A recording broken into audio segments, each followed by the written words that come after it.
So in this segment, we're going to be talking about Britain accepting the role that EU judges play in the Northern Ireland Protocol. So finally caved on it. It's about 3-4 months down the line. He got absolutely nowhere. Realised he's not going to get anything more concessions wise out of the EU, and said, "Fine, we'll leave it as is then." So Britain formally dropped its demand that Europe's highest court should have no legal role in the Northern Ireland Protocol. I'm not going to call it the controversial Northern Ireland Protocol because it's not controversial, is it? The party the Times backed, implemented this. So again, that's on you guys.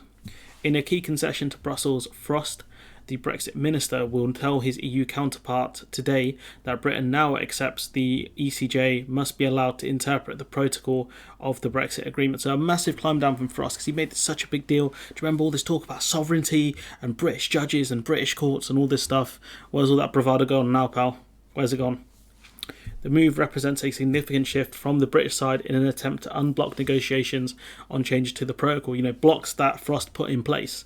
Let's not forget, essentially said, I'm going to hit the nuclear button, and when he's backed away from the button, he expects praise. That's who this guy is.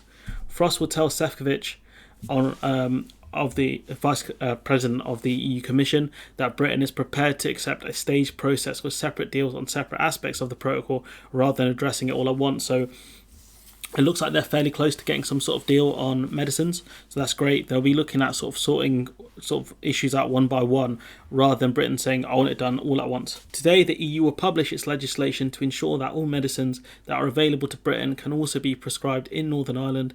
The UK said it had not seen the final details of the proposal, but believed they would be broadly acceptable. So we know some of the details. I think it's like medicines sold in GB will be allowed to go into NI with no problems.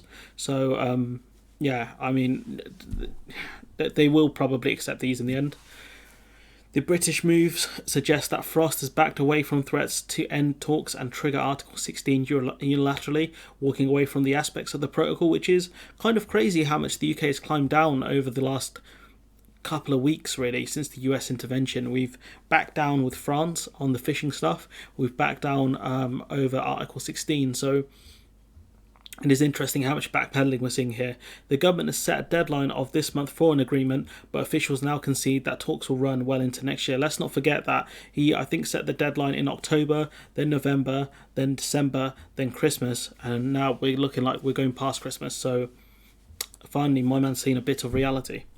EU diplomats have welcomed the concessions as realism and see the court question as abandoned until later next year or beyond, when the EU will be open to more substantial negotiations of the protocol, which that's going to be tough. The EU won't reopen the protocol. There is a bit of discussion about how things could progress. Some of it's covered in this Guardian article, so there'll be some crossover between the two.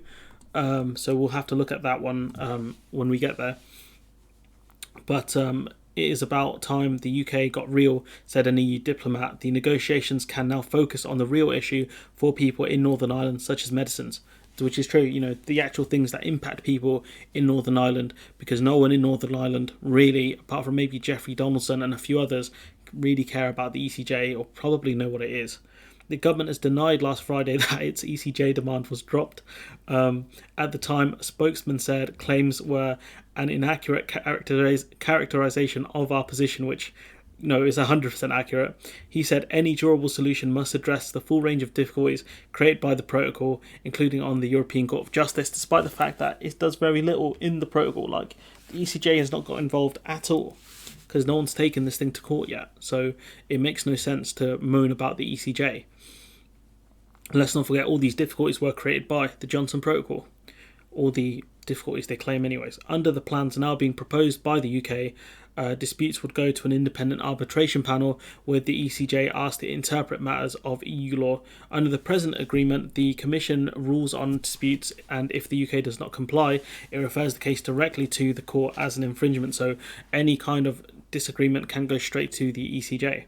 The EU offered a similar model to Switzerland during talks last year on a framework treaty which aimed to bring together 120 bilateral agreements between the two parties. Under the model, this is quite interesting, the arbitration panel would have included EU and Swiss judges who have discussed disputes before points of EU law were referred to the ECJ. So essentially it would be a two-step process where they would have EU judges and Swiss judges discussing a case, and then if they can't come to an agreement, I think it would go to the European Court of Justice for a preliminary ruling. So again, this is quite an interesting change. The panel then applies that to the case in hand. If applied to the Northern Ireland Protocol, issues such as food safety controls would be covered by arbitration instead of immediately being escalated to the ECJ, but the ECJ would still have a role in this despite these kind of changes. The other interesting thing is that they've already offered this model to Switzerland, so it's potentially the UK could take up this kind of agreement.